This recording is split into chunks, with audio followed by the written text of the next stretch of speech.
Hallelujah! Hallelujah! Lord. Ano po, may mga paano. Praise the Lord! Hallelujah! Ang ating topic ay What is Love? Napakaganda po ng ating binigay na topic sa fruit of the Spirit. Fruits of the Spirit. Okay po?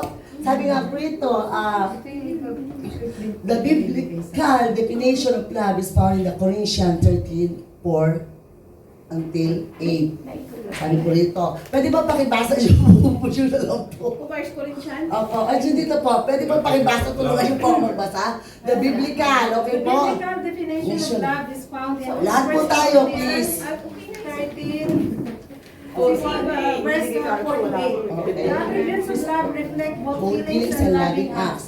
True love is characterized as patient and slow to anger, kind and gentle to all, unselfish, giving, Fruitful and honest, hopeful and encouraging, enduring, without end. Without love, the fruit of the Spirit is incomplete. Christian love is eternal. Y-O-S fails, love never fails. It's a permanent, unconditional concern for others that result from the indwelling power of the Holy Spirit rather than from human effort or desire. Napakaganda po ng message ng ating Panginoon sa bawat isa po about sa love. Ito nga po, ang Biblia daw po ay nagsasalita tungkol sa isang uri ng pag-ibig na nakabatay sa ating mga prinsipyo. Na nagsasalita tungkol sa isang pag-ibig na kahit para sa mga kaaway natin ng mga tao daw po sa Matthew 5:44, para sa mga tao na maaring wala kang anumang pagmamahal, ang mga aspeto ay nagpapahayag ng pag-ibig ng isang makasariling devotion sa katwiran ng isang taus-pusong pagmamalasakit para sa pangmatagalang kapakanan ng iba. Kasama ang aktibong pagpapahayag nito para sa kailangang ikabubuti. Kahit daw po wala rin po tayong pag-ibig sa tao. Hindi naman po lahat ng tao nakakarap natin ay may pag-ibig tayo, di po ba? Alis yung mga kaibigan natin, mga natin sa buhay. Kahit po ang isang tao po ay hindi kaibig-ibig. Pero tinatanong po, ang sabi po ng Panginoon, kung talagang mahal natin siya. Kasi kung mahal po natin ang Panginoon, kung love natin ang Panginoon, dapat love din natin ang nakikita po natin, ang mga nasa paligid natin. Hindi po ba? Kasi ang tinutuloy ito, ano ba ang love? Ang love is, mahalin mo siya kahit na anong klase siyang tao. Mahalin mo kasi yun ang tinuturo sa atin. Huwag din natin i-judge ang tao. Sa totoo lang po, dapat po ganun magkaroon po tayo ng attitude na gano'n na, ay, ba't ganyan siya, ba't ano siya, apana, o anumang klaseng tao siya. O anumang klaseng nationality siya. Mahalin natin siya. Siya po ay nilikha ng Diyos. Kasi ang sabi ng Panginoon, tinatanong po dito sa ano kung ano daw po ang love. So yun po. Kaya nga po, ang pag-ibig ay malalaman lamang mula sa mga kilos na dinudulot ito, ang pag-ibig ng Diyos ay makikita sa kaloob ng kanyang anak. Sa 1:4, 9 hanggang 10, ngunit maliwanag na hindi ito ang pag-ibig ng kasiyahan o pagmamahal. Ibig sabihin, hindi ito iginuhit ng anumang kadakilaan sa mga layunin nito. Sa Roma 5:8, ito ay isang paggamit ng likas sa kagustuhan ng Diyos na ginawa ng walang likas na utos ng Diyos, ang Diyos mismo. Ang ibig pong sabihin dito, ang pag-ibig daw po ay kailangan nga po dito parang may action po tayo. Kumbaga, maliwanag po dito na ang pag-ibig ay ang love ay pagmamahal. Ito po ay kadakilaan. Kadakilaan, isa po pong pagpapahayag ng pag-ibig ay isang kadakilaan sa mga tao. Yun po. Ang Diyos ay pag-ibig. Ang Diyos ay pag-ibig. Ang pag-ibig ng Diyos ay para sa atin ay higit pa sa anumang madarama natin. Dito po natin makita sa Efeso 2:4 hanggang 5 po. Sa Isaiah 55 hanggang, pwede po bang basahin o iyan ko na lang po para madali, no? Sa Isaiah 55 verse 8 at saka sa Roma 11 verse 33. Ang kanyang pinakadakilang pagpapakita ng pag-ibig ay ang pagbibigay ng buhay ng kanyang sariling tapat. Kumbaga sa pag-ibig po ng ating Panginoon, di ba binigay po niya yung buhay? Inilatag niya yung katawan niya para sa atin. Di ba pag mapapanood po natin sa palabas po, di ba? Pag nakita po natin kung paano pinarurusahan siya na dapat tayo Bakit po? Kasi nga mahal tayo ng Panginoon. Kumbaga, tinubos niya lang tayo dahil kung hindi po niya gagawin yun, wala pong mailigtas sa atin. Wala pong magbibigay sa atin, magpapakita na eto ang gawin nyo. Dahil sa Kanya, tinubos po tayo ng Panginoon dahil sa pagmamahal niya sa atin. Kaya yun po, na pinapakita natin na dapat magmahalan tayo. Dahil kasi po, ang Diyos ang nagpapakita. Siya po ang pattern natin si Jesus Christ na siya ang nagpapakita ng pagmamahal. Kaya dapat po, kung ano po ang ginagawa, sabi ka ng Panginoon, kung gusto mong sumunod sa akin, sundan mo ang mga yapak ko. Amen. Kumbaga, pag siya po ay nagpasa ng krus, magpasan din po tayo. Hindi sa magitan ng krus po sa mga kabigatan. Katulad dyan, pag ang isang kapatid mo, hindi siya kaibig-ibig, mahalin po natin, kasi yan po ay isa sa mga krus. Di po ba? Glory to God, hallelujah. Ang kanyang sorry po. Ang kanyang pinakadakilang pagpapakita ng pag-ibig ay ang pagbibigay ng buhay ng kanyang sarili, tapat na bunto ng anak, upang ang bawat isa na nanampalataya sa kanya ay hindi mapahamak, kundi magkaroon ng buhay na walang hanggan. Di ba, napakaano po nga, yan si John 6:16, di po ba? Sa dami po ng Bible verse, nung bata pa po ako, ito po ang aking memorize at saka ang John 10:30. Bakit po? Kasi po pala, bakit po? Kasi ako at ang Ama ay isa. Ibig sabihin, pinapaano na po sa akin ng Panginoon ay ang Diyos ay isa. Ama at anak ay isa. So, di po ba? Pero po dito, nilatag niya ay binigay niya ang kanyang buto na anak para sa ating lahat. Kaya po, dapat po talaga ay maging ganun din tayo. At tanong po, sabi po kanina sa sinabi ni Sister Claire, kailangan po sa aksyon. Huwag natin sabihin, mahal kita. Pero kung nahihirapan yung taong sinasabi mong mahal kita, hindi mo tinutulungan. Hindi rin pagmamahal po yun. Ang pagmamahal with action. Kasi madaling sabihin mong, mahal kita. Pero pag nangailangan ng tulong yung tao, wala kang maibigay. Hindi po. Kasi po, pag mahal po natin ng tao, as soon na may kaya mo, gawin mo. Ibig sabihin, hindi naman sinabing bigay mo lahat.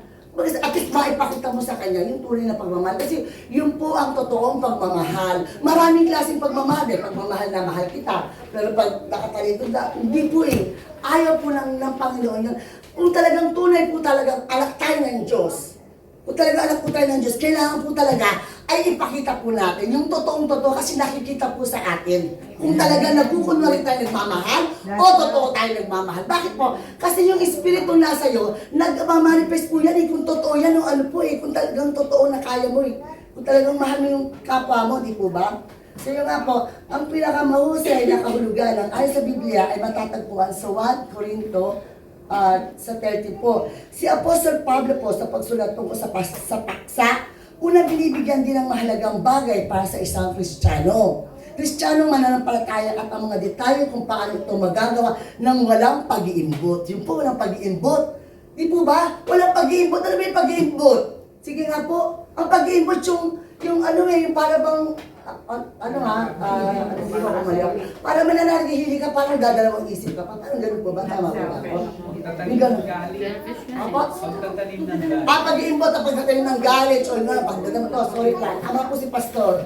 Yun. Kasi po, katulad po natin, isa po tayong anak ng Diyos. Pag alam natin nagkasala, kahit hindi tayo, actually, mayroon po ako naging, experience. Pero ang hirap yung hindi ka pinapansin pero pilit mo siyang niyayakap. Mahirap di po ba kahit nanonood ka, I love you. Pero sa totoo lang po, doon ka pala, hindi sa totoo lang po. Hindi, nanonood ka, I love you. Hindi kasi bakit po, sabi ko ang hirap dito.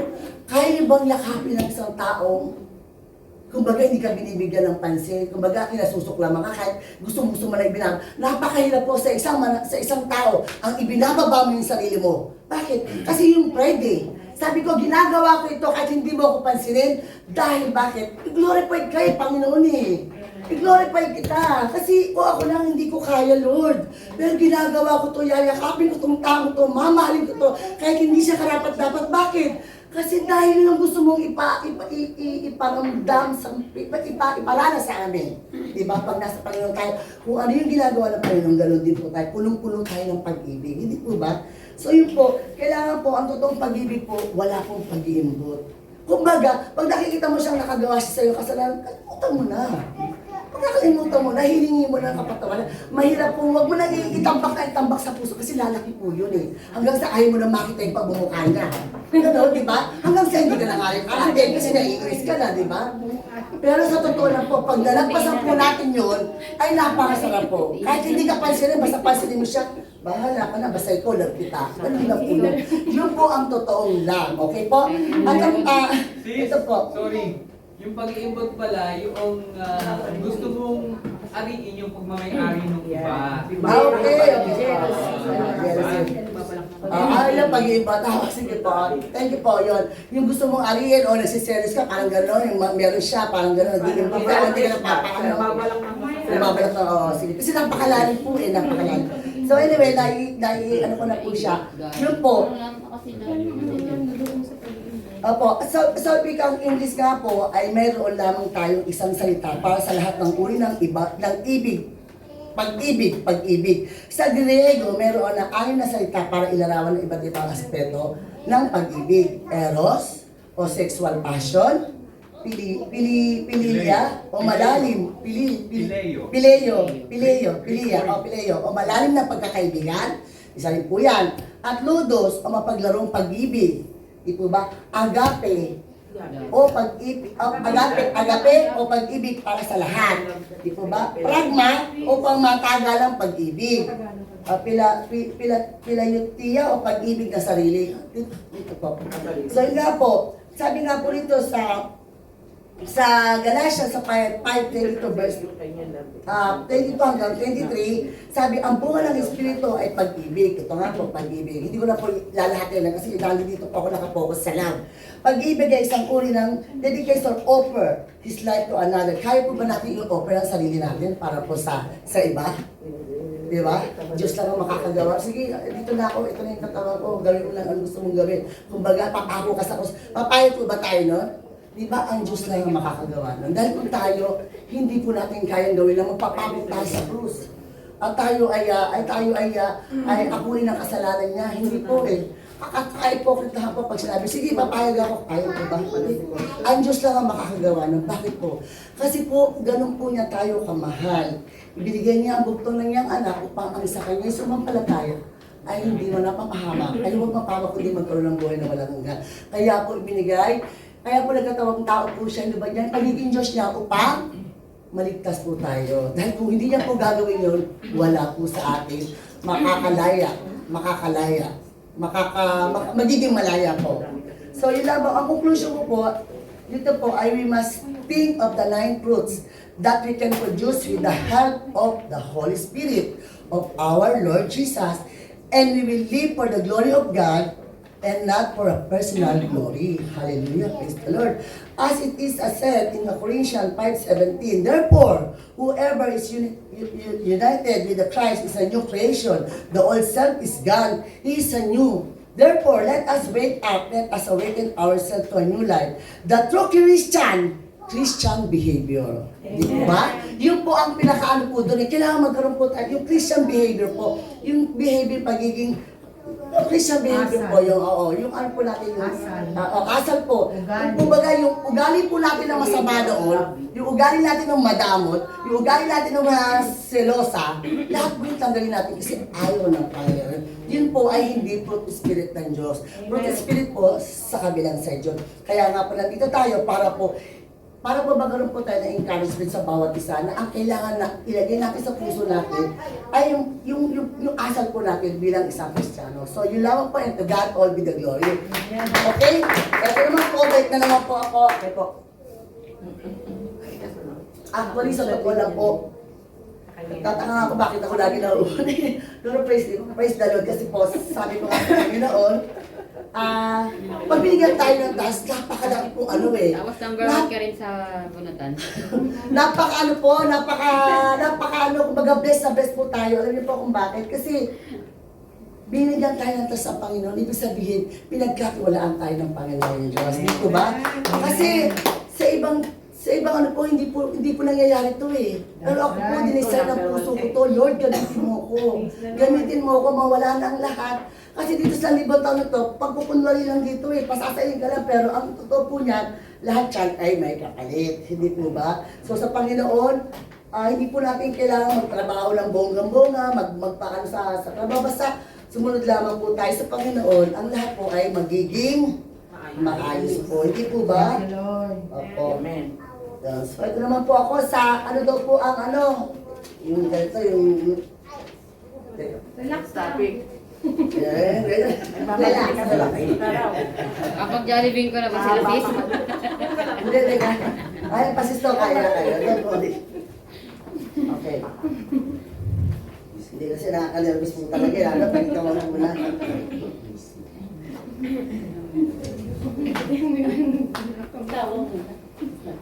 Kanina okay na to, biglang hindi pa. Okay? So, yun nga po, ang unang bunga ng pag-ibig, love po. Ang mga unang bunga ng Espiritu ay nangangahulugan na mahal natin ng Diyos, di po ba? Mahal natin ng Diyos at ng iba pang mga Kristiyano.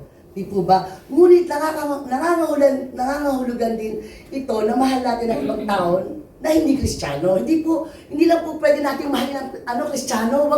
Wag lamang po dito, pati po sa labas. Di po ba? Hindi lang po tayo magmamahal dahil pare-parehas tayo na Kristiyano. No, hindi po, ayaw din po ng Lord John. Sabi nga rin dito, malinaw itong sinabi ni Jesus, ang Panginoong Jesus, ibigin mo ang iyong kapwa, gaya ng iyong sarili. Di po ba? Kaya po ba natin ibigin? Yung kinakain natin, kaya po ba natin ipakain sa kanya kahit hindi ka na kumain? Diba? Hindi, syempre. Pero yung po ang pinat, hindi naman po sinabi ano. Pero sa totoo lang po, pag alam natin na walang makakain ng ating kapatid, hindi natin. Kasi, alam niyo po, yun po ang utos ng Panginoon, ibigin natin ang ating kapwa. Huwag lamang po yung sarili natin, gugustugin natin, pag alam naman natin ng ating, yung po ay walang makain. Hindi po ba? Tama po. Kailangan po talaga, ipakita po talaga natin na sabi nga, kung paano natin iniibig ang sarili natin, ganun din daw po ang kapwa. Kaya nga po, nakaka-bless kasi alam niyo po ba bakit po? Kasi meron po tayo ng kapatiran dito na talagang ipinapakita po nila yung pag-ibig nila. Di po ba? Hindi lang po nila iniibig yung sarili nila. Iniibig din po nila tayo, di ba? Ipinapakita nila yung pag-ibig nila sa atin. Kaya nakaka-bless sa mag-asawang yun. Praise the Lord. Sino po ba yun? Malaw sa family. Nakaka-bless po kasi talagang punong-puno sila ng pag-ibig. Dahil kung wala silang pag-ibig, hindi po nila magagawa yun. Ikaw ba kung wala kang pag-ibig, magagawa mo ba yan? Praise the Lord. No! Kasi dahil po, punong-puno tayo ng pag-ibig, nagiging generous tayo kasi po ang Diyos ay generous kung sumusunod tayo sa Panginoon. Di ba? Hallelujah! Ang pag-ibig ay pagsasakripisyo sa sarili, pag inuuna doon natin, pag-uuna sa iba kaysa sa ating sarili. Kita mo po. Pagsunod sa halimbawa ni Jesus at pagpapakumbaba. Ito po, tinawag po sa salitaan sa aking pumilasa, pagpapakumbaba. Kaya po ba natin na magpakumbaba? Na aminin natin ang kasalanan natin kasi minsan kahit may kasalanan tayo natin na amin eh. Nagpapalusot pa tayo. Ayaw na Diyos yan. Mas gusto ng Diyos, Lord, nandito ako, nagpapakumbaba, nagkasala po ako. Hindi yung nagkasala ka na nga, ay hindi ganito, gano'n na, hindi naman ano. No, wag po. Kasi ito po, sinasabi po rito sa nakalagay dito sa Bible na aminin daw natin. Kumbaga, inner repentance. Kasi pag sinabi ng sorry lang, hindi po eh. Hindi acceptable lang ganyan. Ang gusto na ng Lord, para mapatawad ka yung inner na repentance, talagang mararamdaman mo na talagang wala kang maipakitang mukha sa Lord kasi nagkasala ka eh. Di po ba? So yun nga po, ang sabi nga dito, magpakumbaba tayo bilang mga lingkod. Huwag po tayo magmataasan. Kasi po nandito po tayo, naglilingkod sa Panginoon. Wala po ritong mataas. Kung nagkasala kapatid natin, may nasabi, patawarin natin. Di po ba? O kaya kausapin natin, katulad ng lagi sinasabi ng ating magulang sa spiritual. Magmahalan tayo kasi nahihirapan ng magulang natin. Pag nakikita niya yung mga anak niya, ay may mga something. Kahit hindi natin sinasabi yun, bilang mga anak, halimbawa lang po. Pero, tayo po ay magmahalan. Hindi lamang po dito, pati po sa labas, pati po mga pamilya natin. Kung may something man, mahalin pa rin natin sila eh. Kasi pamilya natin sila eh. Tayong unawa. Kasi bakit? Punong-puno tayo ng fruit of spirit, di po ba? So, paano natin may papakita sa kanila? Kasi nga po, ang fruit of spirit is lahat na ilong. Sabi niya, lahat na po yun, di po ba? Gaya nga po na sinasabi ng pamilya na sipin na lingkod, pag-ibig ay matyaga, pag-ibig ay mabait. Kaya kailangan po maging mabait tayo, di po ba? Sa mga nakakausap natin, huwag po natin sungitan. Kasi mamaya, kakilala ka, Kristiyano ka, masungit pala to. Eh di po ba? So mali po yun, di po ba? Kaya yung mga masusungit dyan, bago na po tayo. Di po ba? Amen. Praise the Lord. Tabi mo muna sa bahay niyo. Hallelujah! Pwedeng masungit sa masama. Hindi may masungit. Opo, pero hindi po ibig sabihin kasi ito po yung daw po tayo kasi kung ano yung ayaw natin sa sarili natin. Tayo po ba pag sinungitan tayo, matutuwa po ba tayo? Siyempre, Hindi, di ba? hindi. Ay, sorry ito lang po, ay ano ko lang kumbaga, tama naman po kasi di po ba? Kasi minsan pag sinusungitan po tayo, hindi rin maganda sa atin. Ay, ayaw natin makita tayo sa ganung paraan. Kumbaga, pinapakita din ng Diyos sa atin yung gano'n. Ang Diyos kasi ay pag-ibig, punong-puno po ng pag-ibig ang Diyos. Sabi nga po sa 1 John 4:7 hanggang 16, ang pag-ibig ng Diyos nga po, ay higit pa sa anumang madarama natin, sabi nga po, di ba? So yun po, kaya nga po, yung bukto niyang anak bikiinan niyo nga po, di ba? At ng binanggit ko kayo na kung ano ang pag-ibig, sa John 3:16 po, di ba? Ang pinakamahusay na kahulugan ng ayon sa Biblia ay matatagpuan din sa 13, ganoon din po to. Dahil mention ko na rin po to kanina sa What is Love, okay po? Ang pag-ibig ay pinakamahalagang halaga na umiiral ang diwa ng Diyos ay pag-ibig. At lahat ng kababalaghan ay nararanasan natin sa ating mga relasyon sa Diyos. Ay nagmumula sa pag-ibig ang pag-aaral kung paano magmahal ang higit sa araw-araw. Ibig sabihin kung wala po tayo sa Panginoon, hindi po natin mararamdaman ang pag-ibig. Hindi po ba?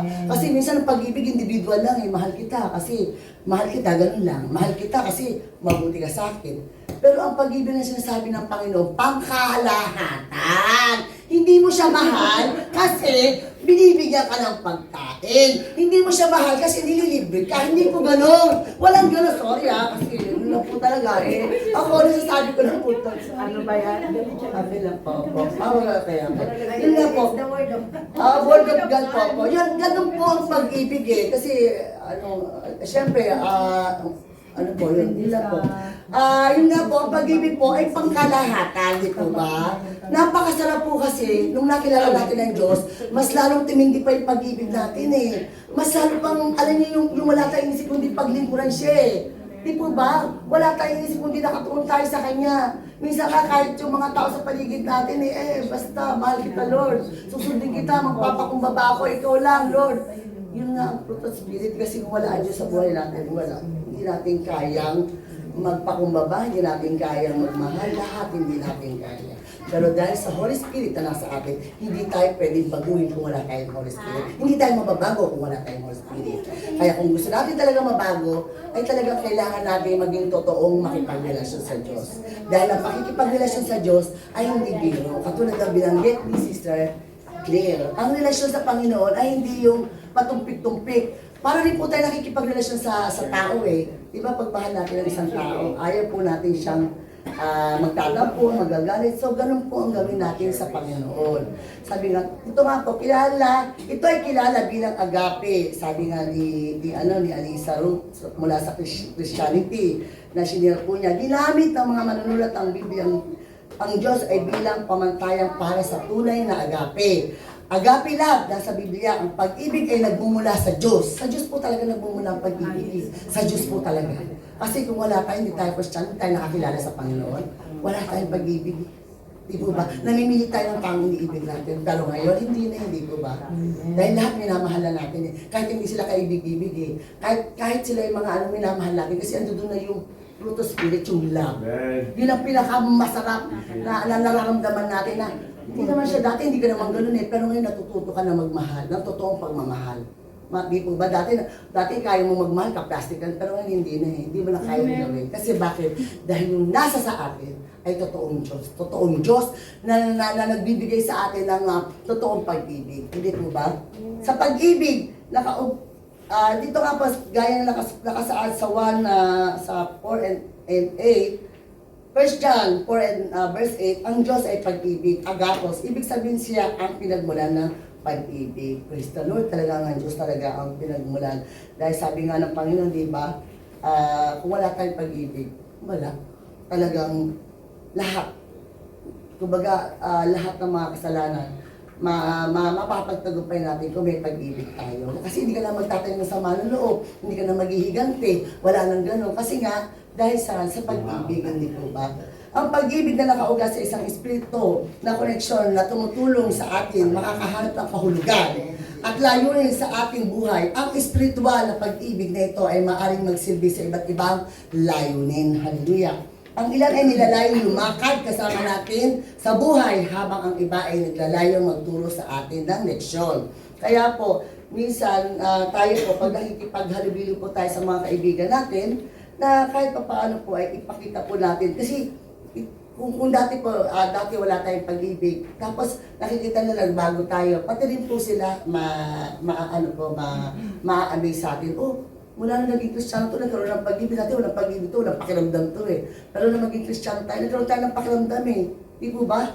Kasi dati wala tayong pakiramdam eh, pakiramdam sa ating mga pagkakasala. Kasi wala tayong pag-ibig. Di po ba?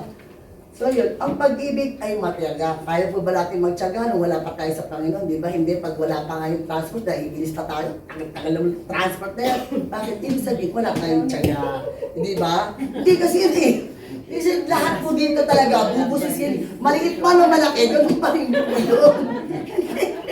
Kasi ganun din po, po ganun din po. So, opo, ang banal na Espiritu na bibigay ng kapangyarihan sa atin magmahal para ang minamahal ni Kristo. Kasi nga kung walang Espiritu, kapangyarihan ng Panginoong Jesus, wala tayong pag-ibig. Sinabi ni Jesus sa isang bagong utos, ibinibigay ko sa inyo na ibigin niyo ang iba gaya ng pag-ibig ko sa inyo. Ang Espiritu ay nagbibigay sa ating kapangyarihan, palakasin ang iba sa emotional, physical, social, o mental, o spiritual. So ito po ang aking conclusion.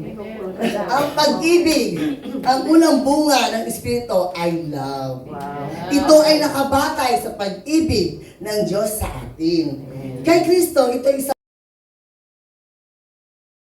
nagbibigay daan sa atin, mahalin ng Diyos at ang iba, pati ang mga kaaway.